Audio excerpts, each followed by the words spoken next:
और इस बीच आपको बता दें, उत्तर प्रदेश पुलिस ने आजमगढ़ में बड़ा एक्शन लिया है। पशु तस्कर के खिलाफ ये बड़ा एक्शन, नियाज इसका नाम बताया जा रहा है, जिसके पास से बंदूक बरामद हुई है, गोली बरामद हुई है। बड़ी खबर आपको बता दें, यूपी पुलिस का एक्शन बदमाशों के खिलाफ लगातार जारी है और ये बताया जा रहा है कि उत्तर प्रदेश के आजमगढ़ में पशु तस्कर से मुठभेड़ हुई है। पशु तस्कर से मुठभेड़ का मामला सामने आया। बदमाशों के खिलाफ यूपी पुलिस लगातार एक्शन ले रही है और इसी कड़ी में नियाज नाम का पशु तस्कर, जिसके साथ मुठभेड़ की जानकारी मिल रही है और यह बताया जा रहा है कि नियाज जख्मी हुआ है मुठभेड़ में, इसके पास से बंदूक और गोली बरामद की गई है। तो बदमाशों के खिलाफ यूपी पुलिस का एक्शन लगातार जारी है। आजमगढ़ में पशु तस्कर से मुठभेड़ हुई है। मुठभेड़ में पशु तस्कर नियाज जख्मी हुआ, नियाज के पास से बंदूक गोली बरामद की गई है।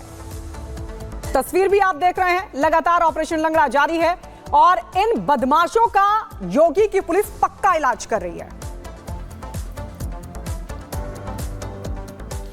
और देखिए, योगी सरकार ने जैसे सावन में कांवड़ रूट पर दुकानों पर मालिक का नाम लिखने का आदेश जारी किया था, वैसे ही अब दुकान और रेस्टोरेंट पर मालिक का नाम लिखने का ऑर्डर दिया गया है। खाने पीने की चीजों में गंदगी के खिलाफ सरकार ने ये बड़ा कदम उठाया है। रिपोर्ट आप सबको दिखाते हैं।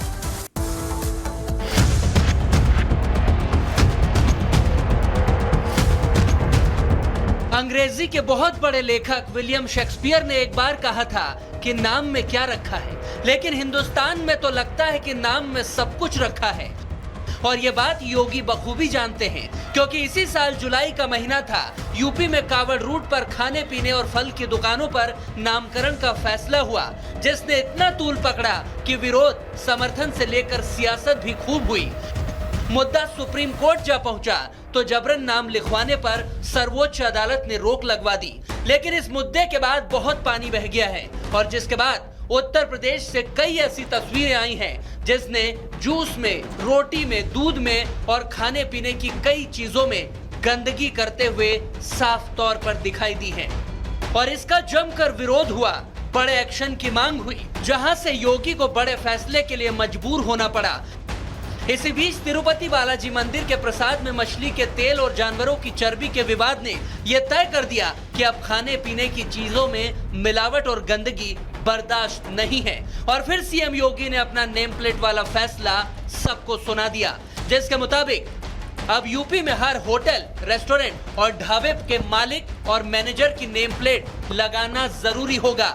रेस्टोरेंट या ढाबे पर सीसीटीवी कैमरा भी लगा होना चाहिए। कर्मचारियों का पुलिस वेरिफिकेशन होगा और योगी ने यह भी कहा है कि शेफ और वेटर को मास्क और ग्लव्स पहनना जरूरी होगा। यानी पहचान छिपाकर गंदगी करने वालों की अब खैर नहीं है। खान पान का दुकान चलाना है तो नाम तो बताना ही होगा। जनता भी तो यही चाहती है। साफ सफाई होना जरूरी है। साफ सफाई होना जरूरी है। मिलावट की जो दूषित मानसिकता प्रवृत्ति के लोगों का सुनियोजित कार्यक्रम है। साफ सफाई से, शुद्धता से सामान मिलना चाहिए, यही हम कह रहे हैं। ये तो लखनऊ के लोग हैं, अमेठी और मथुरा वालों को भी सुनाएंगे। पहले सुनिए योगी के इस फैसले पर बीजेपी वाले कैसे धन्यवाद कर रहे हैं।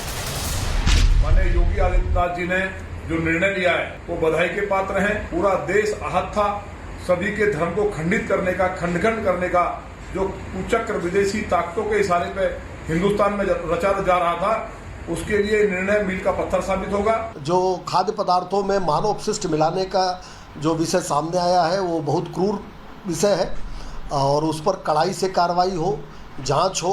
जो ढाबे हैं, जो इस तरह के सेंटर हैं, उस पर निगरानी रखी जाए और कहीं से भी इन मानकों का उल्लंघन अगर सामने आता है तो कठोर कानूनी कार्रवाई सुनिश्चित की जाए। बीजेपी जो चाहती थी वो हो गया, जनता भी तो इसी बात पर मुहर लगा रही है। खाने पीने की चीजों में पिछले दिनों जो घटनाक्रम हुए, जो चीजों को मिलावट को लेकर बातें हुई, उसको लेकर मुख्यमंत्री योगी आदित्यनाथ ने बड़े सख्त निर्देश दिए हैं। अपने इन निर्देशों में ऐसी जगहों पर अपने नाम की क्लैरिटी, उनका जो मालिक है प्रोप्राइटर, उसके नाम की क्लैरिटी, ऐसी जगहों पर सीसीटीवी लगाने, तमाम गुणवत्ता को मेंटेन करने वाले ऑर्डर मुख्यमंत्री की तरफ से दिए गए हैं। इस फैसले की जरूरत साफ सफाई और मिलावट के खिलाफ युद्ध के लिए थी। ये लोग मिलावटखोरी करते हैं, उन पे कार्रवाई होना चाहिए। मैं तो माननीय योगी आदित्यनाथ जी से कहना चाहता हूँ कि वो हर महीने खाद्य पूर्ति अधिकारियों से कहें कि वो हर दुकान पर जाकर जांच करें। काफी खुश नजर आ रहे हैं क्योंकि योगी सरकार का जो ये एक्शन प्लान है काफी बेहतर है और इन लोगों को जो मिलावटखोरी लगातार रही यहाँ पर पूरे यूपी में हो रही थी उससे निजात दिलाने के लिए काफी ये सक्षम प्लान है।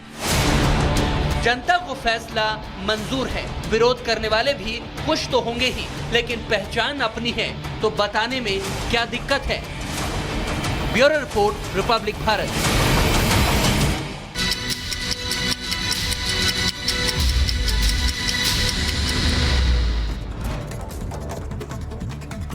चेन्नई से दुबई जा रही फ्लाइट से धुएं से मचा हड़कंप। ओवरफिलिंग की वजह से इंजन से निकला धुआं। घटना के बाद चेन्नई एयरपोर्ट पर देर रात अफरा तफरी का माहौल। फ्लाइट में सवार थे 320 यात्री।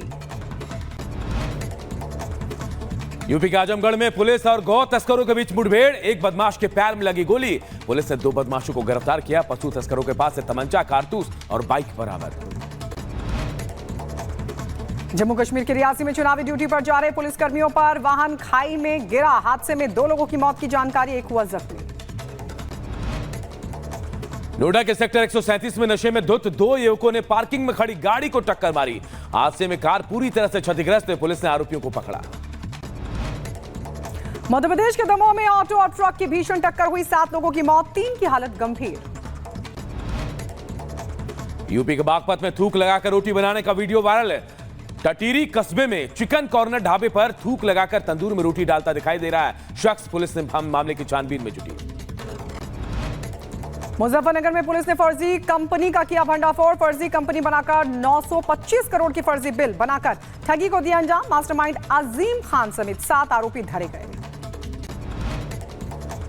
राजस्थान के सिरोही से हैरान करने वाली खबर आई सामने। सीजीएम कोर्ट ने सिरोही जिला कलेक्टर की गाड़ी को कुर्क करने का आदेश दिया। मुख्यमंत्री आवास योजना के तहत पैसा जमा करने के बाद भी फ्लैट या पैसा नहीं मिलने पर कोर्ट ने आदेश दिया है। उधर गाजियाबाद में दिन दहाड़े चेन स्नैचिंग का मामला है सामने। महिला से गेट पर बात करते हुए युवक ने लूटी सोने की चेन। स्कूटी से पहुंचे थे लुटेरे। चेन लूट की वारदात सीसीटीवी में हुई कैद। बुलंदशहर पुलिस ने एक बार फिर फर्जी आईपीएस को किया गिरफ्तार। आरोपी शफीक आईपीएस बनकर लोगों को फोन पर धमकाकर ऐंठता था रुपए। आरोपी के पास से फर्जी आईडी कार्ड और कागजात बरामद। रायबरेली पुलिस ने 4 शातिर बदमाशों को किया गिरफ्तार। एक शख्स को किडनैप कर अरबों की जमीन हथियाना चाह रहे थे। आरोपियों से सोने चांदी के आभूषण समेत कार हुई बरामद। यूपी के प्रयागराज में दर्दनाक हादसा। ओवरलोड ट्रक ने स्कूल से लौट रही 5 छात्राओं को कुचला। हादसे में 2 की मौत। लोगों ने ट्रक में तोड़फोड़ की।